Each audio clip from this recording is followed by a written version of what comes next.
നമ്മുടെ കരങ്ങളെ ഉയർത്തി 3 ഹല്ലേലൂയ പറയാമല്ലോ. ഒരിക്കൽ കൂടെ പ്രത്യാശയോടെ പ്രൈസ് ദി ലോർഡ്. സ്വർഗീയമായ ദൈവത്തിന്റെ അതിപരിശുദ്ധമായ നാമം ഇന്ന് രാത്രികാല വേളയിലും മഹത്വപ്പെടുമാറാകട്ടെ.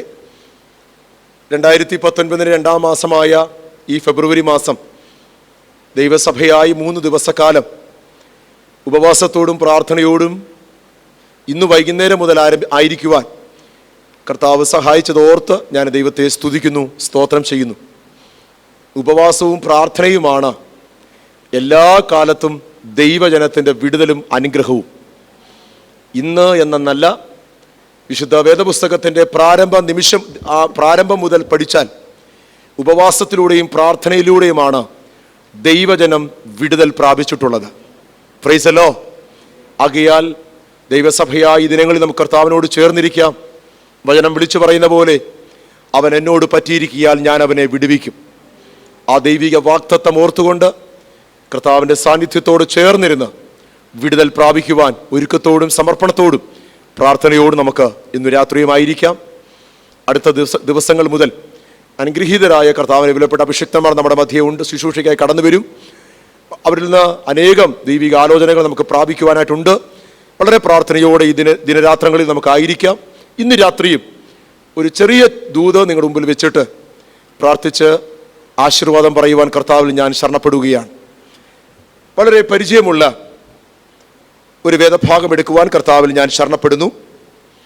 സംഖ്യാപുസ്തകം 13-ാം അധ്യായം അതിൻ്റെ 30-ാമത്തെ വാക്യം ഇന്ന് രാത്രികാലമുള്ള ദൈവവചന ധ്യാനത്തിന് വേണ്ടി ഞാൻ എടുക്കുകയാണ്.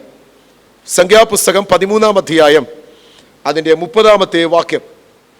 നാം ചെന്ന് അത് കൈവശമാക്കുക, നമുക്കതിനെ ജയിപ്പാൻ കഴിയും എന്ന് ഭക്തൻ ഉറക്കെ വിളിച്ചു പറയുന്നു. ഒരു നിമിഷം പ്രാർത്ഥിക്കാം. സ്വർഗീയ ദൈവമേ, നല്ല കർത്താവേ, മനോഹരമായി ഈ സന്ധ്യാനിമിഷത്തിനായിട്ട് ഞങ്ങൾ ദൈവത്തെ സ്തുതിക്കുന്നു. പാടുവാനും പ്രാർത്ഥിക്കുവാനും കർത്താവെ ഞങ്ങളുടെ വചനം ധ്യാനിക്കുവാനും ഞങ്ങളുടെ ജീവിതത്തിൽ അങ്ങ് ഒരുക്കുന്ന ഭാഗ്യത്തിനായിട്ട് സ്തോത്രം. ഈ രാത്രി ഞങ്ങളോട് സംസാരിക്കണമേ. ദൈവിക സന്ദേശം ഏറ്റെടുത്ത് ദൈവവചനത്തെ സന്തോഷിപ്പാൻ ഞങ്ങൾ ഇടയാക്കണമെന്ന് പ്രാർത്ഥിക്കുന്നു. അത്ഭുതം കർത്താവ് ചെയ്യണം, യേശു ക്രിസ്തുവിൻ നിസ്തുല്യമായ നാമത്തിൽ തന്നെ. Price the Lord. 13-ാം അധ്യായം ആരംഭിക്കുന്നത് കനാൻ ദേശം ഒറ്റുനോക്കുവാൻ മോശ എന്ന ദൈവത്തിന്റെ അഭിഷിക്തൻ 12 ഗോത്രത്തിൽ നിന്നും ഓരോരുത്തരെ വീതം അയക്കുന്നതായ ചരിത്രം പ്രസ്താവിച്ചുകൊണ്ടാണ് ഈ അധ്യായം ആരംഭിക്കുന്നത്. ആ 12 പേരും കടന്നുപോയി ദേശം ഒറ്റുനോക്കി അവിടെയുള്ള ഫലങ്ങളുമായി മടങ്ങി വന്നിട്ട് മോശയോട് ദോഷകരമായ വർത്തമാനം പറയുവാനിടയായി തീർന്നു. യോശുവയും കാലേബും ഒഴിച്ച് എല്ലാവരും പറഞ്ഞു, നമുക്ക് ആ ദേശം കൈവശമാക്കുവാൻ സാധ്യമല്ല, അത് പിടിച്ചടക്കുവാനും സാധ്യമല്ല. അവിടെയുള്ളവർ മല്ലന്മാരും അതികായകന്മാരുമാണ്. 10 പേരും ഒരുമിച്ചൊരു വാക്ക് പറയുമ്പോൾ അതിൽ 2 പേർ മാത്രം വ്യത്യസ്തമായ ഒരു സന്ദേശം പറയുകയാണ്. ആ സന്ദേശമാണ് ഇന്ന് രാത്രി അല്പനിമിഷത്തെ വചന ചിന്തയ്ക്ക് വേണ്ടി കർത്താവ് നമുക്ക് തന്നിരിക്കുന്നത്. ഭക്തനായ കാലേബ് പറയുന്നു, നമുക്ക് ആ ദേശം കൈവശമാക്കുവാൻ കഴിയും, നാം അതിനെ ജയിക്കും. സ്തോത്രം. ഇന്ന് രാത്രി ദൈവത്തിന്റെ പരിശുദ്ധാത്മാവ് ഈ ഭാഗത്ത് നിന്നുകൊണ്ട് നമ്മളോട് ആഹ്വാനം ചെയ്യുന്ന ദൂതും ഇത് തന്നെയാണ്. പലതും നിനക്ക് സാധിക്കയില്ല എന്ന് നിന്റെ ബുദ്ധി നിന്നോട് വിളിച്ചു പറയുമ്പോൾ, സാഹചര്യങ്ങൾ നിന്നോട് പറയുന്നു നിനക്കൊരിക്കലും ജയിക്കുവാൻ കഴിയത്തില്ല, അവസ്ഥകൾ നിന്നോട് പറയുന്നു നിനക്കൊരിക്കലും മുന്നേറുവാൻ കഴിയത്തില്ല, സമൂഹം നിന്നെ നോക്കി ഒറ്റക്കെട്ടായി പറയുന്നു നീ ജയിക്കത്തില്ല, നീ ഒരു പരാജയമായി മാറുമെന്ന് വിളിച്ചു പറയുമ്പോൾ ദൈവത്തിന്റെ പരിശുദ്ധാത്മാവിന് ഈ 2019 ഫെബ്രുവരി മാസം ഇന്നേ ദിവസം വൈകിയ നിമിഷം നിന്നോട് പറയുവാൻ ദൂതുണ്ട്. ആമേൻ. നീ അത് കൈവശമാക്കും, നിനക്കതിനെ ജയിക്കുവാൻ കഴിയും. എന്തുകൊണ്ടെന്നാൽ മനുഷ്യനല്ല നിന്നോട് പറഞ്ഞിരിക്കുന്നത്, സർവശക്തനത്രേ. നിന്നോട് ദൂത് പറഞ്ഞിരിക്കുന്നത് സർവശക്തനത്രേ. അത്രേ നിന്നോട് കൂടെ നിൽക്കുന്നത്, അവൻ അത്രേ നിന്റെ വലങ്കരം പിടിച്ചിരിക്കുന്നത്. Praise the lord. ഇന്ന് രാത്രി നമുക്ക് എത്ര പേർക്ക് സ്തോത്രം ചെയ്യുവാൻ കഴിയും? ഷഡാബാര സംധാലാബ വൈഡാരബദ. ഇന്ന് രാത്രികാലം അസാധ്യങ്ങളെ നോക്കിക്കൊണ്ട് വിളിച്ചു പറ. സാഹചര്യങ്ങൾ പ്രതികൂലമായി നിൽക്കുന്ന അനുഭവങ്ങളെ നോക്കിക്കൊണ്ട് വിളിച്ചു പറ, ഞാനത് കൈവശമാക്കും, ഞാനതിനെ ജയിക്കും. എന്തുകൊണ്ടെന്നാൽ സർവശക്തൻ എന്റെ വലങ്കരം പിടിച്ചിട്ടുണ്ട്, ദൈവം എന്നോട് കൂടെയുണ്ട്. ഇന്ന് രാത്രി ആരോടൊക്കെ ദൈവാത്മ വിളിച്ചു പറയുന്നു, ഇല്ല ഇല്ല ഇല്ല അവൻ നിനക്ക് കഴിയത്തില്ലെന്ന് നീ പറയുമ്പോൾ ദൈവം വിളിച്ചു പറയുന്നു, നീ ജയിക്കും, നീ അത് കൈവശമാക്കും, നിനക്കത് സാധിക്കും, നിനക്കത് ചെയ്യാൻ കഴിയും, നിനക്കത് പ്രവർത്തിക്കാൻ കഴിയും. നീ ധൈര്യമായി ചുവടുവെക്ക്, നീ ധൈര്യത്തോടെ മുന്നോട്ട് നീങ്ങ്, നീ ധൈര്യമായി മുന്നോട്ട് പ്രവർത്തിക്കുക. ദൈവത്താൽ നിനക്ക് നേടുവാൻ കഴിയും. ഇന്ന് രാത്രി ദൈവാത്മാവ് ആരോടൊക്കെ വിളിച്ചു പറയുകയോ, ഇന്നെ കേൾക്കുന്ന ഏവരോടും ദൈവാത്മാവ് വിളിച്ചു പറയുന്നു, നിനക്കത് കഴിയും, ദൈവം നിന്നോട് പറയുന്നു. Price the Lord. സ്തോത്രം. ഈ ഭക്തനായ കാലേബിനെ കുറിച്ച് നമ്മൾ പഠിക്കുമ്പോൾ അനവധി നല്ല കാര്യങ്ങൾ ഈ കാലേബിൽ നിന്ന് നമുക്ക് പഠിക്കുവാനായിട്ടുണ്ട്. അതിൽ ചിലത് നമ്മൾ പോയിന്റ് ബൈ പോയിന്റ് ആയിട്ടൊന്ന് പഠിച്ച് ഇന്ന് രാത്രി ആമേൻ പറയുകയാണ്. ഒന്ന്, കാലേബിന്റെ ഒരു നല്ല ഗുണം. സംഖ്യാപുസ്തകം 32-ാം അധ്യായം 11-ാമത്തെ വാക്യം. കാലേബിന്റെ ഒന്നാമത്തെ ഗുണം. സംഖ്യാപുസ്തകം 32-ാം അധ്യായം 11-ാമത്തെ വാക്യം. ദൈവത്തോട് പറ്റി നിന്നു. 11-ാമത്തെ വാക്യം ആ ഭാഗം എടുത്തു പറയുമ്പോൾ അവിടെ നിന്ന് നമുക്ക് മനസ്സിലാക്കുവാൻ കഴിയുന്ന കാലേബിന്റെ ഒന്നാമത്തെ സ്വഭാവം അല്ലെങ്കിൽ ഒന്നാമത്തെ ഗുണം അവന്റെ ആഴമായ സമർപ്പണമാണ്. ആഴമായ സമർപ്പണം. ഭൂരിഭാഗം പേരും ദൈവത്തിൽ നിന്ന് അകന്നു മാറിയപ്പോൾ, അല്ലെങ്കിൽ ഒരു വലിയ സമൂഹം മുഴുവനും ദൈവനാമത്തെ ദുഷിച്ചും ദൈവത്തെ കുറ്റം പറഞ്ഞും ദൈവത്തെ ചോദ്യം ചെയ്തും ദൈവത്തിൽ നിന്ന് അകന്നു മാറിയപ്പോൾ യൗവന പ്രായത്തിലുള്ള രണ്ട് പ്രിയമുള്ളവർ കാലേബും യോശുവയും അവർ ദൈവത്തോട് പറ്റി നിന്നു എന്ന് വേദപുസ്തകം ഉറക്കെ വിളിച്ചു പറയുകയാണ്. എന്തുകൊണ്ടാണ് അവർക്ക് ഈ ദൈവത്തോട് പറ്റി നിൽക്കുവാൻ കഴിഞ്ഞത്? അതിന് പ്രധാന കാരണം ഇതാണ്, ദൈവത്തോടുള്ള അവരുടെ സ്നേഹം ഏകാഗ്രമായിരുന്നു. സ്തോത്രം.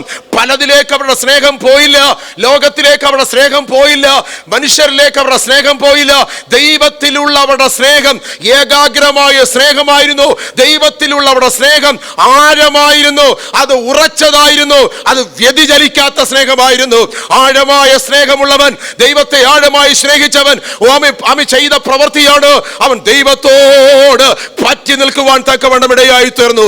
ജീവിതത്തിൽ ഒരു സമൂഹം മുഴുവനും എന്നോടും നിങ്ങളോടും കൂടെ നിന്നില്ലെങ്കിലും നമ്മുടെ സ്നേഹം ദൈവത്തോടുള്ളത് ആഴമുള്ളതാണെങ്കിൽ നാം ദൈവത്തോട് പറ്റി നിന്നാൽ മറ്റു പലർക്കും ലഭ്യമല്ലാത്ത, മറ്റു പലർക്കും പ്രാപിക്കാൻ കഴിയാത്ത ദൈവിക അനുഗ്രഹങ്ങൾ, ദൈവിക വാഗ്ദത്തങ്ങളിലേക്ക് നമുക്ക് പ്രവേശിക്കാൻ കഴിയുമെന്ന് ഈ ഭാഗത്തിലൂടെ ദൈവത്തിന്റെ പരിശുദ്ധാത്മാവ് നമ്മോട് ആഹ്വാനം ചെയ്യുകയാണ്. സ്തോത്രം. ആ 11-ാമത്തെ വാക്യം വിളിച്ചു പറയുന്നു, കാലേബും യോശുവയും അല്ലാതെ മിസ്രൈമിൽ നിന്ന് ഇറങ്ങി പുറപ്പെട്ടവരിൽ ഒരൊറ്റ മനുഷ്യൻ പോലും അങ്ങോട്ട് കയറിയില്ല. ഷഡാബാര സംധാനഗത. വാഗ്ദത്ത ദേശത്തേക്ക് പ്രവേശിപ്പാൻ ദൈവം അവസരമൊരുക്കിയത് ആർക്കാണ്? ദൈവത്തോട് പറ്റി നിന്ന കാലേബിന്റെയും യോശുവയുടെയും ജീവിതത്തിൽ. ഇന്ന് രാത്രി ദൈവാത്മാവ് നമ്മോട് പറയുന്നു, നമ്മുടെ സമർപ്പണം ആഴമുള്ളതായിരിക്കണം. സാഹചര്യങ്ങൾക്കനുസരിച്ച് വ്യതിചലിക്കുന്നതാണ് എങ്കിൽ ഒരിക്കലും വാഗ്ദത്തങ്ങൾ അവകാശമാക്കാനോ വാഗ്ദത്തങ്ങളിലേക്ക് പ്രവേശിപ്പാനോ സാധ്യമല്ല. ഇന്ന് രാത്രി എന്നെ കേൾക്കുന്ന ദൈവത്തിന്റെ ജനമേ, നിന്റെ സമർപ്പണം ആഴമുള്ളതാകട്ടെ, നിന്റെ സമർപ്പണം ഉറപ്പുള്ളതാകട്ടെ. ആരെല്ലാം നിന്നെ വ്യതിചലിപ്പിക്കുവാൻ ശ്രമിച്ചാലും, ഏതെല്ലാം സാഹചര്യങ്ങൾ നിന്നെ മുമ്പാകെ മാറി മറിഞ്ഞാലും, കഷ്ടതയോ പട്ടിണിയോ പരിഹാസമോ നിന്ദയോ ആപത്തോ വാളോ എന്തു വന്നിരുന്നാലും ഉറപ്പുള്ള സമർപ്പണത്തോടെ ചുവടുകൾ നീ മുന്നോട്ട് വെക്കുമെങ്കിൽ, ലോകം നിന്നെ ഒറ്റപ്പെടുത്തിയാലും സാഹചര്യങ്ങൾ മുഴുവൻ നിനക്കെതിരായി മാറിയാലും ദൈവം നിന്റെ കൂടെ നിൽക്കും. ദൈവം നിന്നെ എത്തിക്കേണ്ട മണ്ഡലത്തിൽ, ദൈവം നിന്നെ കൊണ്ടെത്തിക്കേണ്ട സ്ഥാനത്ത് കൊണ്ടെത്തിക്കുക തന്നെ ചെയ്യുമെന്ന് പരിശുദ്ധാത്മാവിന് രാത്രിയും നമ്മോട് ഉറപ്പ് തരികയാ. തന്റെ ജനത്തോട് ദൈവാത്മാവ് വിളിച്ചു പറയുന്നു, നിന്റെ സമർപ്പണം ആഴമുള്ളതാണെങ്കിൽ ഈ 2019 നീ ഇതുവരെ പോയിട്ടില്ലാത്ത പുതിയ വഴികളിലൂടെ, പുതിയ അനുഗ്രഹത്തിലൂടെ, പുതിയ നന്മയിലൂടെ, പുതിയ തലത്തിലൂടെ ദൈവം നിന്നെ നടത്തുമെന്ന് ദൈവത്തിന്റെ പരിശുദ്ധാത്മാവ് ഇന്ന് രാത്രിയും തന്റെ ജനത്തോട് ആഹ്വാനം ചെയ്യുകയാണ്. Oh, thank you, Jesus. Hallelujah. Hallelujah. Praise the Lord. കാലേബിന്റെ സമർപ്പണം ആഴമുള്ള സമർപ്പണമാണ്. Price the Lord. തുടർന്ന് യോശുവയുടെ പുസ്തകം 14-ാം അധ്യായം അതിന്റെ 6-ാമത്തെ വാക്യത്തിലേക്ക് വരുമ്പോൾ കാലേബിന്റെ രണ്ടാമത്തെ ഗുണം അവിടെ കാണുവാൻ സാധിക്കുകയാണ്. 14-ന്റെ ആ ഭാഗം നമ്മൾ ആഴമായി പഠിക്കുമ്പോൾ ആ ഭാഗത്ത് നിന്ന് നമുക്ക് മനസ്സിലാക്കാൻ കഴിയുന്ന രണ്ടാമത്തെ സന്ദേശം കാലേബിന്റെ ലക്ഷ്യബോധമാണ്. അപ്പോൾ തന്നെ ആ ലക്ഷ്യബോധത്തിലേക്കുള്ള അവന്റെ ഓട്ടം അത് ആ ഭാഗത്ത് വ്യക്തമായി കാണുവാൻ സാധിക്കുന്നു. കാലേബിന് നല്ലൊരു ലക്ഷ്യമുണ്ട്. ലക്ഷ്യമില്ലാത്തവനായിട്ടല്ല അവൻ യാത്ര ചെയ്യുന്നത്. സ്തോത്രം. മോശ അയച്ച നാളിലെ പോലെ ഇപ്പോഴും എനിക്ക് ആരോഗ്യമുണ്ട്, ബലമുണ്ട്. ഈ മല വെട്ടിപ്പിടിക്കുവാൻ, ഈ ദേശം കൈവശമാക്കുവാൻ എനിക്കിന്നും ആരോഗ്യമുണ്ടെന്ന് ആ ഭക്തൻ അവിടെ എടുത്തുദ്ധരിക്കുകയാണ്. അതിന്റെ അർത്ഥം എന്താ? അവന്റെ ലക്ഷ്യം, അവന്റെ ലക്ഷ്യത്തിലേക്കുള്ള ഓട്ടം ആ ഭാഗത്ത് വ്യക്തമാക്കി ദൈവാത്മാ കാണിക്കുകയാണ്. ഈ രാത്രി ദൈവാത്മാ നമ്മോട് വിളിച്ചു പറയുന്നു, നാം ലക്ഷ്യമില്ലാതെ ഓടരുത്. ആ ഓട്ടം തെറ്റിപ്പോകും. ലക്ഷ്യത്തിലേക്കുള്ള ഓട്ടം അത് ഏകാഗ്രമായിരിക്കണം. ഓട്ടത്തിനിടയിൽ പലതും നമ്മെ ആകർഷിക്കത്തക്ക നിലയിൽ പിശാച് ഒരുക്കും. നമുക്കറിയാം, ക്രിസ്തീയ ജീവിതത്തിൽ വിശ്വാസ പോർക്കണത്തിൽ ഇറങ്ങിത്തിരിച്ച പലരും പട്ടുപോയ ചരിത്രം, ജഡികരായി മാറിയ ചരിത്രം നാം വായിച്ചിട്ടുണ്ട്, അറിഞ്ഞിട്ടുണ്ട്. എന്നാൽ ഇന്ന് രാത്രി ദൈവം നമ്മോട് വിളിച്ചു പറയുന്നു, ഓട്ടക്കളത്തിൽ ഓടുന്നവർ അനേകരാണ്. ആ ഓട്ടക്കളത്തിൽ നാം പട്ടുപോകാതിരിപ്പാൻ നമ്മുടെ ലക്ഷ്യബോധം ഏകാഗ്രതയോടായിരിക്കണം. സ്തോത്രം. പലതിലേക്കാണ് നോക്കുന്നതെങ്കിൽ, പലതിലേക്കാണ് നമ്മുടെ ശ്രദ്ധ പോകുന്നതെങ്കിൽ, പല തലത്തിലേക്കും പല നിലയിലേക്കുമാണ് നമ്മുടേതായ സ്നേഹവും വിശ്വാസവും പോകുന്നതെങ്കിൽ ഒരിക്കലും ലക്ഷ്യസ്ഥാനത്ത് എത്തുവാൻ സാധ്യമല്ല. അവിടെ നാം തകരുവാൻ തക്കവണ്ണം ഇടയായിത്തീരും. ഇന്ന് രാത്രി ഞാൻ വ്യക്തമായി വിളിച്ചു പറയട്ടെ, കാലേബ് എന്തുകൊണ്ട് ജയം പ്രാപിച്ചു? കാലേബ് എന്തുകൊണ്ട് ആ ദേശം പിടിച്ചടക്കി? കാലേബ് എന്തുകൊണ്ട് ആ പ്രായത്തിലും വിളിച്ചു പറയുന്നത്, എനിക്ക് ആരോഗ്യമുണ്ട്, എനിക്ക് ബലമുണ്ട്, ഞാൻ ആ ദേശം പിടിച്ചടക്കും. മോശ എന്നോട് പറഞ്ഞു അയച്ച നാളിലെ പോലെ ബലം എനിക്ക് ഇന്നുമുണ്ട്, ഞാൻ ആ ദേശം പിടിച്ചെടുക്കും. യോശുവേ, എനിക്ക് അനുവാദം താ, ഞാൻ പിടിച്ചെടുക്കുമെന്ന് ആ ഭക്തൻ പറഞ്ഞതിന് പിന്നിൽ പ്രധാന രഹസ്യം ഇതാണ്, അവന്റെ ലക്ഷ്യബോധം ലക്ഷ്യത്തിലേക്കുള്ള ഓട്ടമായിരുന്നു. ഇന്ന് രാത്രി ദൈവം നമ്മോട് വിളിച്ചു പറയുന്നു, ദൈവത്തിന്റെ പൈതലേ, ലക്ഷ്യബോധത്തോടെ നീ ഓടുമെങ്കിൽ, ലക്ഷ്യത്തിലേക്കുള്ള ഓട്ടം ഏകാഗ്രമാകുമെങ്കിൽ നിശ്ചയമായും നിനക്ക് ബിരുദം പ്രാപിക്കുവാൻ കഴിയും. നിശ്ചയമായും ഈ ഭൗമിക ലോകത്തും നീ അനുഗ്രഹം പ്രാപിക്കുവാൻ കഴിയും. നിത്യതയിലും നിനക്ക് ആ ബിരുദം പ്രാപിക്കുവാൻ കഴിയുമെന്ന് ദൈവത്തിന്റെ ആത്മാവ് നമ്മോട് ഇന്ന് രാത്രി ആഹ്വാനം ചെയ്യുകയാണ്.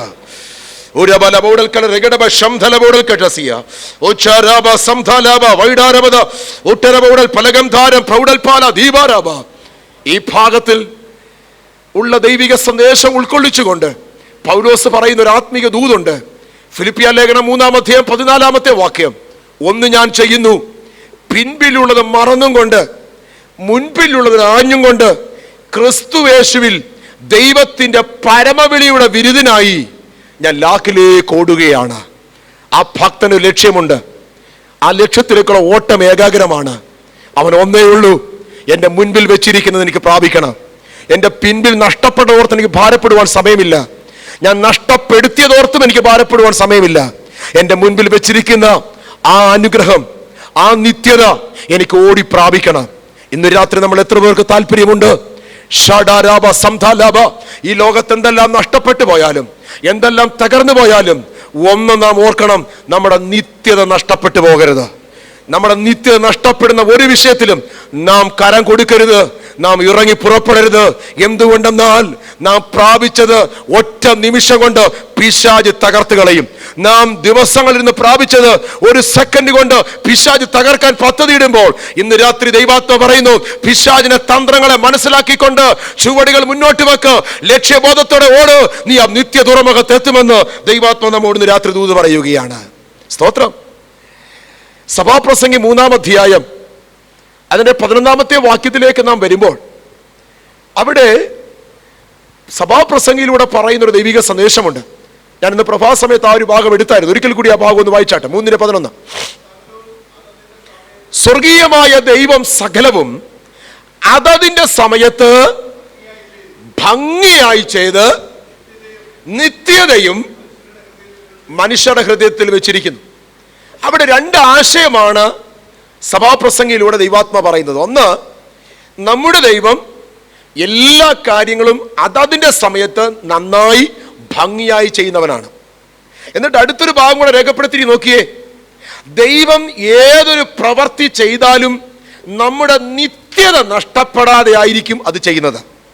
കുറച്ചും കൂടി ആഴമായി പറഞ്ഞാൽ, നമ്മുടെ നിത്യത നഷ്ടപ്പെടുന്ന ഒരു പ്രവൃത്തിയും ദൈവം നമ്മുടെ ജീവിതത്തിൽ ചെയ്യത്തില്ല. ഇന്ന് രാത്രി ദൂത് മനസ്സിലായോ? ഇന്ന് രാത്രി ദൈവിക സന്ദേശം മനസ്സിലായോ? ഞാൻ ആ ഭാഗം ഒന്നുകൂടെ ഒന്ന് വിശദീകരിക്കാം. ഒരിക്കൽ പൗലോസ് 3 തവണ കർത്താവിനോട് പ്രാർത്ഥിച്ചു, കർത്താവേ, എൻ്റെ ശരീരത്തുള്ള ഈ ശൂലം ഒന്ന് മാറ്റണം. നമുക്കറിയാം 2 കൊരിന്ത്യർ 12-ാം അധ്യായത്തിൽ ആ ഭാഗമുണ്ട്. ഈ 3 പ്രാവശ്യം പ്രാർത്ഥിക്കുമ്പോഴും ആ പ്രാർത്ഥനയ്ക്ക് കർത്താവ് മറുപടി കൊടുത്തു എന്നല്ല അവിടെ പറയുന്നത്. അതിന് പകരം ദൈവം മറ്റൊരു സന്ദേശം പകർന്നു. ആ സന്ദേശം ഇതാണ്: അല്ലയോ പൗലോസേ, എൻ്റെ കൃപ നിനക്ക് മതി, എൻ്റെ ശക്തി നിന്റെ ബലഹീനതയിൽ തികഞ്ഞു വരും. സ്തോത്രം. ഞാൻ ആ ഭാഗം വായിച്ചപ്പോൾ ന്യായമായിട്ട് എൻ്റെ ഉള്ളിലൊരു ചിന്ത വന്നു. ആ ശൂലം കർത്താവ് എടുത്തു മാറ്റിയിരുന്നെങ്കിൽ, ചില വേദപണ്ഡിതാക്കൾ പറയുന്നു കാലിലുള്ള ബുദ്ധിമുട്ടാണ്, ചിലർ പറയുന്നു ശരീരത്ത് സൂചി കൊണ്ട് കുത്തുന്ന പോലെയുള്ള രോഗമായിരുന്നു എന്നൊക്കെ വേദപണ്ഡിതാക്കൾ വിവിധ അഭിപ്രായം പറയുന്നുണ്ട്. എന്തുമായിക്കോട്ടെ, എൻ്റെ ചിന്ത ഇതാണ്: കർത്താവ് ആ രോഗമെന്ന് എടുത്തു മാറ്റിയിരുന്നെങ്കിൽ പിന്നെയും അനേക ദേശങ്ങളിൽ ഓടി അനേകരെ ഈ പൗലോസ് നിത്യതയ്ക്ക് വേണ്ടി ഒരുക്കത്തില്ലായിരുന്നോ? എൻ്റെ ഉള്ളിൽ ഈ ചിന്ത വന്നു. അടുത്ത നിമിഷം ദൈവാത്മാവിൽ എനിക്ക് മനസ്സിലാക്കാൻ ഒരു കാര്യം ദൈവം തന്നു. ഇവൻ അനേകരെ നിത്യതയിലേക്ക് ഒരുക്കുമായിരിക്കാം, പക്ഷേ ഈ ഭക്തൻ നിത്യതയിൽ കാണത്തില്ലായിരുന്നു. സ്തോത്രം. അതുകൊണ്ട് ദൈവത്തിന് അറിയാം, ഈ ശൂലം എടുത്തു മാറ്റിയാൽ ഇവൻ നിത്യതയെ കാണത്തില്ല. ഇവൻ വെളിപ്പാടുകളുടെ ആധിക്യത്തിൽ നിഗളിച്ച് ആമീൻ ദൈവകൃപയോട്ട് പോകുമെന്ന് ദൈവത്തിന് നന്നായിട്ട് അറിയാവുന്നത് കൊണ്ട് ദൈവം അവനോട് പറയുകയാ, കുഞ്ഞെ, നിന്റെ ശൂലം ഞാൻ മാറ്റുമെന്നല്ല, എൻ്റെ കൃപ മതി കുഞ്ഞെ, എൻ്റെ ശക്തി നിന്റെ ബലഹീനതയിൽ തികഞ്ഞു വരുന്ന ശക്തിയാണ്. അതുകൊണ്ട് നീ ഭാരപ്പെടേണ്ട, ബലത്തോടെ നീ മുന്നോട്ട് യാത്ര ചെയ്യുക എന്ന് ദൈവം വിളിച്ചു പറഞ്ഞെങ്കിൽ ഇന്ന് രാത്രി ഞാൻ വിളിച്ചു പറയുന്നു, നിന്റെ നിത്യത നഷ്ടപ്പെടുന്ന ഒരു കാര്യവും ദൈവവൈദ്യനെ നിന്റെ ജീവിതത്തിൽ സ്വർഗം ചെയ്യത്തില്ല. സ്തോത്രം. എന്നാൽ നിത്യതയ്ക്ക് വേണ്ടി നിന്നെ ഒരുക്കുന്ന ദൈവം നിന്റെ ജീവിതത്തിലെ എല്ലാ കാര്യങ്ങളും അത് ഭംഗിയായി ചെയ്യുന്ന ദൈവമാണ്. ഇന്ന് രാത്രി ദൈവാത്മാ വിളിച്ചു പറയുന്നു, നാളെക്കുറിച്ച് നീ ടെൻഷൻ അടിക്കണ്ട, അടുത്ത ദിവസത്തെ ഓർത്ത് നീ വ്യാകുലപ്പെടേണ്ട. സ്വർഗം നമ്മോട് വിളിച്ചു പറയുന്നു, ഞാൻ നിനക്ക് വേണ്ടി എല്ലാ കാര്യവും ഭംഗിയായി ചെയ്യാം. തലമുറയുടെ വിഷയത്തിന് വേണ്ടി ഞാൻ ഭംഗിയായി ചെയ്യാം. നിന്റെ ജീവിതത്തിന് വേണ്ടി ഞാൻ എല്ലാം നന്നായി ചെയ്യാം. നിന്റെ ആവശ്യങ്ങൾക്ക് വേണ്ടി ഞാൻ നന്നായി കാര്യങ്ങളെ കൈകാര്യം ചെയ്യാം. ഇന്ന് രാത്രി എത്ര പേർ ദൂത് ഏറ്റെടുത്തുകൊണ്ട് വിളിച്ചു പറയും, എനിക്ക് ടെൻഷനില്ല, എനിക്ക് ഭാരമില്ല, എനിക്ക് നിരാശയില്ല, ഞാൻ ഇന്ന് കടന്നു പോകുന്ന വേദനയുടെ അനുഭവങ്ങളുടെ മുമ്പിൽ എനിക്ക് ഒരിക്കലും പ്രയാസപ്പെടേണ്ട കാര്യമില്ല. കാരണം എന്നെ വിളിച്ചിരിക്കുന്നത്, എന്റെ വലങ്കരം പിടിച്ചിരിക്കുന്നത് സ്വർഗത്തിലെ ദൈവമാകിയാൽ എൻ്റെ ജീവിതത്തിന് വേണ്ടതെല്ലാം നന്നായി അതാതിന്റെ സമയത്ത് ചെയ്യുന്നവനാണ്. ആ ദൈവം എന്നെ ഒരിക്കലും ഉപേക്ഷിക്കയില്ല, അവൻ അത് പ്രവർത്തിക്കും. ഇന്ന് രാത്രി നമുക്ക് എത്ര പേർക്ക് വിശ്വാസം പറയുവാൻ കഴിയും? നമ്മുടെ ദൈവം നന്നായി ചെയ്യുന്നവനാണ്. എന്നാൽ ഇന്ന് രാത്രി നമ്മുടെ നിത്യത നഷ്ടപ്പെടുന്ന ഒരു പ്രവൃത്തിയിലേക്കും ചുവടുകൾ വെക്കരുത്. കാലേബിന്റെ 2ാമത്തെ സ്വഭാവം ലക്ഷ്യബോധത്തിലേക്കുള്ള അവന്റെ ഓട്ടവുമായിരുന്നു, ഏകാഗ്രമായ ഓട്ടവുമായിരുന്നു. സ്തോത്രം. തുടർന്ന് അവന്റെ 3ാമത്തെ സ്വഭാവം അല്ലെങ്കിൽ നല്ല ഗുണം യോശുവ 14-ാം അധ്യായം 11-12 വാക്യങ്ങൾ. യോശുവ 14-ാം അധ്യായം 11-12 വാക്യങ്ങൾ. സ്തോത്രം. അവിടെ പറയുന്നു, മോശ അയച്ച നാളിലെ പോലെ എനിക്ക് ഇന്നും. പക്ഷേ ഇപ്പൊ ഈ കാലേബ് ഇത് പറയുമ്പോൾ കാലേബിന് എത്ര വയസ്സാ? സ്തോത്രം. 40 വയസ്സുള്ള കാലേബ് അല്ല ഇവിടെ കാണുന്നത്. 50 വയസ്സല്ല, 60 വയസ്സുമല്ല, 70 വയസ്സുമല്ല, 85 വയസ്സ് പ്രായമുള്ള ഭക്തനോട് പറയുകയാണ്, മോശ അയച്ച നാളിലെ പോലെ എനിക്കിന്നും ആരോഗ്യം, ബലമുണ്ട്. സ്തോത്രം. ശരീരം പ്രായം കൊണ്ട് ബലഹീനമായിരുന്നാലും അവൻ ധൈര്യത്തോടെ പറയുകയാണ്, എനിക്കിന്നും ചിലത് വെട്ടിപ്പിടിക്കുവാനുള്ള ബലമുണ്ട്. സ്തോത്രം. അവൻ്റെ 3ാമത്തെ നല്ല ഗുണം ഉറച്ച ധൈര്യമായിരുന്നു. പ്രതിസന്ധികളുടെ മുൻപിൽ, പ്രശ്നങ്ങളുടെ മുൻപിൽ നാം അതിനെ തരണം ചെയ്യണമെങ്കിൽ ശാരീരിക ബലം കൊണ്ടോ കഴിവുകൾ കൊണ്ടോ സാമർഥ്യം കൊണ്ടോ നമുക്കതിനെ ജയിപ്പാൻ കഴിയത്തില്ല. ഇന്ന് രാത്രി ദൈവം നമ്മോട് വിളിച്ചു പറയുന്നു, ഉറച്ച ധൈര്യത്തോടെ ചുവടുകൾ മുന്നോട്ട് വെക്കുമെങ്കിൽ, ദൈവകൃപയിൽ ആശ്രയിച്ചുകൊണ്ട് ഉറച്ച ധൈര്യത്തോടെ ചുവട് വെച്ചാൽ പലതിനെയും നമുക്ക് ജയിപ്പാനായിട്ട് സാധിക്കും. സ്തോത്രം. പ്രശ്നങ്ങൾ വരുമ്പോൾ ആരോഗ്യം കാണിച്ചാൽ ജയിക്കാൻ പറ്റത്തില്ല. നാം നേരിടുന്ന ഓരോ സാഹചര്യങ്ങളുടെ മുമ്പിലും നമ്മുടെ കഴിവ് തെളിയിച്ചാൽ ഒന്നും ജയിക്കാൻ പറ്റത്തില്ല. അങ്ങനെ ജയിച്ചിരുന്നുവെങ്കിൽ ഇന്ന് ലോകത്ത് അനേകർ ജയം പ്രാപിച്ചേനെ. ഉന്നതന്മാർ, ശ്രേഷ്ഠന്മാർ പലരും പ്രശ്നങ്ങളുടെ നടുവിൽ ആത്മഹത്യയിലേക്ക് വഴുതി വീഴുമ്പോൾ ദൈവാത്മ നമ്മോട് വിളിച്ചു പറയുന്നു, ദൈവത്തിന്റെ പൈതലേ, നിന്നെ തകർത്ത് കളയുവാൻ സാഹചര്യങ്ങൾ പ്രതികൂലമായി പ്രശ്നങ്ങൾ ഒരുക്കുമ്പോൾ ദൈവാത്മ ഒന്ന് വിളിച്ചു പറയുന്നു, പ്രാർത്ഥനയോടെ ദൈവമുഖത്തേക്ക് നോക്കുന്ന ദൈവത്തിന്റെ കുഞ്ഞെ, നീ ധൈര്യത്തോടെ ചുവട് വെക്കുമെങ്കിൽ ദൈവം നിന്റെ മുൻപാകെ കടന്നു വരുന്ന പ്രശ്നങ്ങളെ ശാസിച്ച് അനുകൂലമായ തലങ്ങൾ ഒരുക്കുമെന്ന് വേദപുസ്തകം നമ്മോട് വിളിച്ചു പറയുകയാണ്. ഭക്തനായ ദാവീദിലേക്ക് നോക്കുക. ശക്തനായ ഗോലിയാത്ത് വെല്ലുവിളിക്കുമ്പോഴും കയ്യിൽ ഒരു ആയുധം പോലും ഇല്ലാതിരിക്കെ ഒരു കവണയുമായി ചില കല്ലുകളുമായി ആ ശക്തനായ ആ ശത്രുവിനെ നേരിടാൻ പോകുമ്പോഴും ദാവീദിന്റെ കാലുകൾ വിറച്ചില്ല, മനസ്സ് പതറിയില്ല. ധൈര്യത്തോടെ അവൻ അങ്ങോട്ട് കടന്നെന്ന് പറയുന്നു, ആമേൻ സ്തോത്രം, നീ വാളും പരിചയം കുന്തവുമായി കടന്നു വന്നിരിക്കുന്നു, ഞാനോ നീ നിന്ദിച്ചിരിക്കുന്ന ഇസ്രായേലിന്റെ ദൈവമായ യഹോവയുടെ നാമത്തിൽ നിന്റെ നേരെ വരികയാണ്. സ്തോത്രം. ഇന്ന് രാത്രി നമുക്ക് പറയുവാൻ ഒന്നുണ്ട്, നമ്മുടെ ധൈര്യം, നമ്മുടെ ദൈവം നമ്മുടെ കൂടെയുള്ളതാണ്. ഹല്ലേലൂയ. നമ്മുടെ കഴിവുകളല്ല, നമ്മുടെ ആരോഗ്യം ഒന്നുമല്ല, ദൈവം നമ്മുടെ കൂടെ ഉള്ളതാണ് നമ്മുടെ ഏറ്റവും വലിയ ധൈര്യം. യോർദാന്റെ മുൻപിലും പെട്ടകം ചുമക്കുന്ന പുരോഹിതന്റെ കാൽ വെള്ളത്തിന്റെ വക്കത്ത് വെച്ചപ്പോൾ മേൽവെള്ളത്തിന് ഒഴുക്ക് സ്വർഗം തടഞ്ഞെങ്കിൽ, താഴോട്ട് ഒഴുകിയ വെള്ളം വാർന്നു പോകത്തക്കവണ്ണം ദൈവപ്രവൃത്തി വെളിപ്പെട്ടെങ്കിൽ, പ്രതികൂലത്തിന്റെ യോർദാനുകൾ പലപ്പോഴും തീരം കവിഞ്ഞ് ഒഴുകിയാലും ദൈവാത്മാ വിളിച്ചു പറയുന്നു, ഉറച്ച ധൈര്യത്തോടെ നീ ചുവട് മുന്നോട്ട് വെക്ക്, പതറിപ്പോകരുത്, ഇടറിപ്പോകരുത്, അധൈര്യപ്പെട്ടു പോകരുത്, ചുവട് മുന്നോട്ട് വെക്ക്. പ്രശ്നം നിന്നെ ജയിക്കത്തില്ല, പ്രതികൂലം നിന്നെ ജയിക്കത്തില്ല. നീ അതിനെ ജയിക്കത്തക്കവണ്ണം, നീ അതിനെ തരണം ചെയ്യത്തക്കവണ്ണം ഞാൻ നിന്റെ മേൽ അഭിഷേകം പകരും, ഞാൻ നിന്റെ മേൽ ശക്തി പകരും, ഞാൻ നിന്റെ മേൽ കൃപ പകരും, ഞാൻ നിന്റെ മേൽ എന്റെ ശക്തി പകർന്നുകൊണ്ട് നിന്നെ അതിന്മേൽ ജയത്തോടെ നടത്തുവാനിടയായി തീരും. ഭക്തന്മാർ പരാജയപ്പെട്ടെന്നല്ല, ചെങ്കടലിന് മുമ്പിൽ മോശ പരാജയപ്പെട്ടില്ല, യോർദാന് മുമ്പിൽ യോശുവ പരാജയപ്പെട്ടില്ല, എരിഹോ മതിലിന് മുമ്പാകെ ഇസ്രായേൽ പരാജയപ്പെട്ടില്ല. എന്തുകൊണ്ട്? ദൈവം അവരുടെ കൂടെ ഉള്ളത് കൊണ്ട്. ഇന്ന് രാത്രി ദൈവം വിളിച്ചു പറയുന്നു, പ്രതികൂലങ്ങളുടെ മുമ്പിൽ കാലേബിനെ പോലെ ധൈര്യത്തോടെ നിൽക്ക്, ദൈവം പ്രവർത്തിപ്പാനിടയായി തീരും. കാലേബിന്റെ മൂന്നാമത്തെ നല്ല ഗുണം, എന്തു വന്നാലും ഉറച്ച തീരുമാനവും ധൈര്യവും ഉണ്ടായിരുന്നു. ആ ധൈര്യമാണ് അവനെ മുന്നോട്ട് നയിച്ചത്. നാലാമത്തെ കാര്യം കൂടെ വേഗത്തിൽ പറഞ്ഞ് ഞാൻ മുന്നോട്ട് പോകട്ടെ. സ്തോത്രം.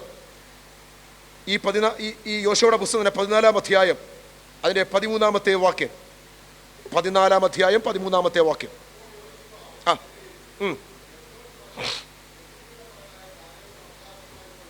ആമേൻ സ്തോത്രം. ഹെബ്രോൻ മല യെഫുന്നയുടെ മകനായ കാലേബിന് അവകാശമായി കൊടുത്തു. സ്തോത്രം.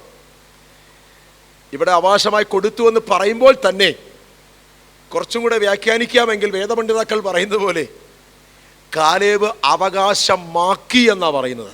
സ്തോത്രം.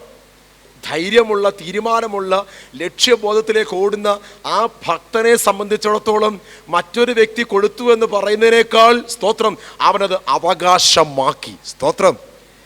അവന്റെ അവകാശം, അവന്റെ പ്രതിഫലം അവൻ അവകാശമാക്കിയെടുത്തു. സ്തോത്രം. ഹല്ലേലൂയ. ഇന്ന് രാത്രി ദൈവത്തിന്റെ പരിശുദ്ധാത്മാവ് ഞാൻ വിളിച്ചു പറയട്ടെ, നിനക്കൊരു അവകാശമുണ്ട്, നിനക്കൊരു പ്രതിഫലമുണ്ട്. ദൈവത്തിന്റെ കുഞ്ഞേ, ദൈവം നിനക്കൊരു പ്രതിഫലം ഒരുക്കിയിട്ടുണ്ട്, അത് നാം അവകാശമാക്കണം. സ്തോത്രം. എന്ത് മുൻപിൽ വന്നിരുന്നാലും, എന്ത് പ്രയാസങ്ങൾ മുൻപിൽ വന്നിരുന്നാലും നാം അത് അവകാശമാക്കണം. നമ്മുടെ അവകാശത്തിന്മേൽ ശത്രു പ്രവർത്തിപ്പാൻ നാം അനുവാദം കൊടുക്കരുത്. വളരെ ചുരുക്കമായ വാക്കിലൂടെ ഞാൻ കടന്നു പോകുന്നു. ഇന്ന് രാത്രി ദൈവം നമ്മോട് വിളിച്ചു പറയുന്നു, ദൈവത്തിന്റെ പൈതലേ, ഒരു ഹെബ്രോൻ മല അവകാശമാക്കുവാനായി കാലേബ് ശക്തിയോടെ, തീരുമാനത്തോടെ, ധൈര്യത്തോടെ, ലക്ഷ്യബോധത്തോടെ പ്രവർത്തിച്ചുവെങ്കിൽ നിന്റെ ജീവിതത്തിന്മേലും ദൈവം പകർന്നിരിക്കുന്ന, ദൈവം പറഞ്ഞിരിക്കുന്ന ആ അവകാശത്തിലേക്ക് പ്രവേശിപ്പാൻ, ഇപ്രകാരം ചുവട് വെക്കുവാൻ പരിശുദ്ധാത്മ നമ്മോട് ആഹ്വാനം ചെയ്യുകയാണ്. സ്തോത്രം. ഹെബ്രോൻ എന്ന വാക്കിന്റെ അർത്ഥം നാം പഠിച്ചാൽ ഫെലോഷിപ്പ് എന്ന, അഥവാ കൂട്ടായ്മ എന്ന രേഖപ്പെടുത്തിയിരിക്കുന്ന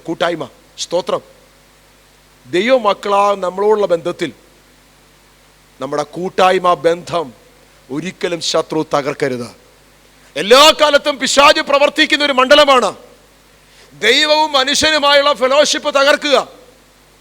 സ്തോത്രം. ദൈവത്തിന്റെ പൈതലേ, ഒരു കാലേബ് ഹെബ്രോന്മേൽ അവകാശമാക്കിയെങ്കിൽ നിന്റെ വിശ്വാസ ജീവിതത്തിലും ദൈവവുമായുള്ള കൂട്ടായ്മ ബന്ധം തകർത്ത് കളയുവാൻ ഒരിക്കലും ഇടയാക്കാതെ വിശ്വാസത്തോടെ ചുവട് വെക്കുവാൻ ദൈവം നമ്മോട് രാത്രി ദൂത് പറയുകയാണ്. ഷാഡാബാര സംധാലാബ വൈഡാരകൾ കെട്ടസി. ചുരുക്കമായ വാക്കിൽ സമയപരിമിതി കൂടി ഞാൻ നിർത്തട്ടെ. ഇന്ന് രാത്രി ദൈവം നമ്മോട് വിളിച്ചു പറയുന്നു, നീ അത് കൈവശമാക്കും, നിനക്കതിനെ ജയിക്കാൻ കഴിയും. കാലേബിന്റെ വാക്കുകൾ ഇന്ന് രാത്രി ദൈവാത്മാവ് ഓർപ്പിച്ചുണർത്തുകയാണ്. ഇന്ന് രാത്രി എത്ര പേർ ഏറ്റെടുത്തുകൊണ്ട് പറയും, ഇല്ല, സാഹചര്യത്തെ നോക്കിക്കൊണ്ട് ഞാൻ പുറകോട്ട് മാറത്തില്ല, പ്രശ്നങ്ങളെ നോക്കിക്കൊണ്ട് ഞാൻ പുറകോട്ട് മാറത്തില്ല. ഉറച്ച തീരുമാനത്തോടെ കാലേബിനോടൊപ്പം ഞാനും പറയുന്നു, ഞാനത് കൈവശമാക്കും, ഞാനത് ജയിക്കും, ഞാൻ ആ വിഷയത്തിൻ്റെ മേൽ ഒരു ദൈവപ്രവൃത്തി കാണും. ഇന്ന് രാത്രി വിശ്വാസത്തോടെ പറയുവാൻ കഴിയുമോ? നമ്മുടെ കണ്ണുകളെ അടയ്ക്കാം, ദൈവകരത്തിലേക്കൊന്ന് സമർപ്പിച്ചു കൊടുക്കാം. ഷഡാരാബ സംധാലാബ വൈഡൽക്കല റഗഡബ ശംദലെ വൗഡൽക്കല റഗഡബ ശസിരികെ. പ്രത്യാശയോടെ, തീരുമാനത്തോടെ, സമർപ്പണത്തോടെ, ദൈവകൃപയോടെ ദൈവകരങ്ങളിലേക്ക് ഏൽപ്പിച്ചുകൊണ്ട് പറയാം, ഇല്ല ഇല്ല ഇല്ല, ഞാൻ പുറകോട്ടില്ല പുറകോട്ടില്ല പുറകോട്ടില്ല. കാരണം എൻ്റെ ദൈവമാണ് എന്നോട് പറഞ്ഞത്, എൻ്റെ ദൈവമാണ് എന്നോട് ഇടപെട്ടത്, എൻ്റെ ദൈവമാണ് എനിക്ക് അതിനു വേണ്ടി ആഹ്വാനം തന്നിരിക്കുന്നത്. ദൈവത്താലാണ് ഞാൻ കടന്നുപോയിരിക്കുന്നത്, ദൈവത്താലാണ് ഞാൻ ഇത്രത്തോളം യാത്ര ചെയ്തത്, ഇത്രത്തോളം വിശ്വാസജീവൻ നയിച്ചത് ദൈവത്താൽ മാത്രമാണ്. അതുകൊണ്ട് ഇല്ല പിശാചേ, നീ പറയുന്ന ഒരു വാക്കിന് മുമ്പിലും ഞാൻ എൻ്റെ ജീവിതം അടിയറോ വെക്കത്തില്ല. ഞാൻ ചുവടുകൾ മുന്നോട്ട് വെക്കും, ഞാൻ ചുവട് മുന്നോട്ട് വെക്കും, ഞാൻ കൈവശമാക്കും, ഞാൻ ആ കാര്യത്തെ ജയിക്കും. ഇന്ന് രാത്രി ദൈവമുഖത്തേക്ക് നോക്കിക്കൊണ്ട് ശത്രുവിന്റെ സകല മണ്ഡലങ്ങളെയും തകർക്കത്തക്ക നിലയിൽ ഒരു അഭിഷേകം പ്രാപിച്ചെടുക്കുവാൻ അവന്റെ കരങ്ങളിലേക്ക് ഏൽപ്പിച്ചുകൊണ്ട് പോരാടി പ്രാർത്ഥിക്കാം.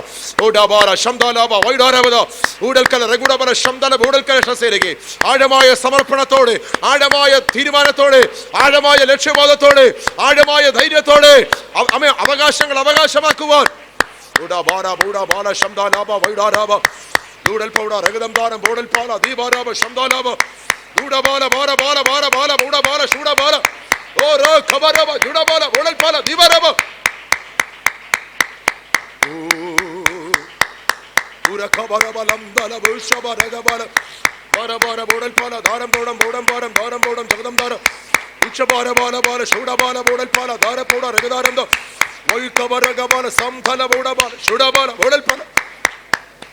സമ്പൂർണമായ അവരുടെ കരങ്ങളിലേക്ക് നമുക്ക് സമർപ്പിക്കാം. പ്രാർത്ഥിക്കുവാൻ നമ്മുടെ കണ്ണുകളെ അടയ്ക്കാം. ഒരു കാലേബിനെ പോലെ ആഴമായ സമർപ്പണത്തോടെ, ഉറച്ച ലക്ഷ്യബോധത്തോടെ, ധൈര്യമായി ദൈവം പറഞ്ഞിരിക്കുന്ന പ്രതിഫലം അവകാശമാക്കുവാൻ നമ്മുടെ ചുവടുകൾ നമുക്ക് മുന്നോട്ട് വെക്കാം. ലോകത്തെ നോക്കുവാനല്ല, ലോക വ്യക്തികളെ നോക്കുവാനുമല്ല, നിത്യത നഷ്ടപ്പെടുന്ന ഒരു പ്രവൃത്തിയിൽ നാം ഇടപെടുവാനുമല്ല, കർത്താവിനെ മാത്രം നോക്കിക്കൊണ്ട് പൗലോസിനെ പോലെ മുൻപിൽ വെച്ചിരിക്കുന്ന ഓട്ടം സ്ഥിരതയോടെ നമുക്ക് ഓടാം. നമുക്കൊരു നിത്യതയുണ്ട്, നമുക്കൊരു അനുഗ്രഹമുണ്ട്. അനുഗ്രഹം നഷ്ടപ്പെടുത്തി കളയാതെ വിശുദ്ധിയോടെ കർത്താവിനെ ആഴമായി സ്നേഹിച്ചുകൊണ്ട് മുൻപോട്ട് ജീവിക്കാം. അതിനായിട്ട് നമുക്ക് ഒരുങ്ങാം. ഈ പ്രാരംഭ രാത്രിയിൽ നമുക്ക് ദൈവകരങ്ങളിലേക്ക് സമർപ്പിക്കാം. പ്രാർത്ഥനയോടെ ദൈവപാദപീഠത്തിൽ ഏൽപ്പിച്ചു കൊടുക്കാം. പിതാവായ ദൈവത്തിന്റെ സ്നേഹവും കർത്താവായ യേശുക്രിസ്തുവിന്റെ കൃപയും ആശ്വസിപ്പിക്കുന്ന പരിശുദ്ധാത്മാവിന്റെ കൂട്ടായ്മയും സഹവാസവും പ്രാർത്ഥിച്ച എല്ലാ വിഷയങ്ങളുടെ മേലും, തലവണക്കിരിക്കുന്ന എല്ലാ ജീവിതങ്ങളുടെ മേലും, ഭൂലോകമെമ്പാടുമുള്ള എല്ലാ ദൈവത്തിന് അഭിഷിക്തന്മാരുടെ മേലും, ദൈവത്തിന്മേലും പൂർണ്ണമായും ഭാഗികമായി വിവസിക്കുന്ന എല്ലാ ദൈവമക്കളുടെ മേലും ഇപ്പോഴും നീക്കും യേശു ക്രിസ്തുവിൻ്റെ രണ്ടാം വരവ് ഉണ്ടായിരിക്കുമാറാകട്ടെ. നമ്മുടെ കർത്താവായ യേശു ക്രിസ്തു മുഖാന്തരം ജയം നൽകുന്ന ദൈവത്തിന് സ്തോത്രം. ആമേൻ. കർത്താവേ,